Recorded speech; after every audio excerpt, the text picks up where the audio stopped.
ব্রাহ্মণবাড়িয়ায় ব্যবসায়ী সাইদুর রহমান হত্যা মামলায় ৩ জনকে ফাঁসির আদেশ দিয়েছেন আদালত।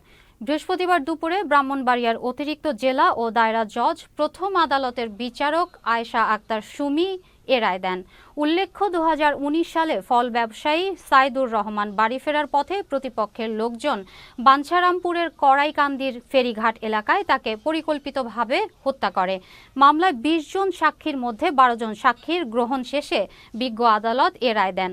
আসামি পক্ষের আইনজীবী মোশাররফ হোসেন শামী জানান, রায়ের বিরুদ্ধে উচ্চ আদালতে আপিল করা হবে এবং অতিরিক্ত পিপি মোহাম্মদ আজাদ মিয়া উক্ত রায়ে সন্তোষ প্রকাশ করেন। ২০১৯ সালে বাঞ্ছারামপুর থানাধীন বায়েরচর লঞ্চঘাটে আজকের এই মামলার ডিসি সাইদুর রহমানকে আসামি কাজল, রিপন এবং রাসেল রাতের আধারে খুন করে পরবর্তীতে এই মামলাটি যখন বিচার আদালতে আসে, আমরা রাষ্ট্রপক্ষে মোট ১২ জন সাক্ষ্য উপস্থাপন করি। আমাদের সাক্ষ্য প্রমাণের ভিত্তিতে মামলাটি প্রমাণ হয়, বিজ্ঞ আদালত ৩ জন আসামিকেই মৃত্যুদণ্ড প্রদান করে।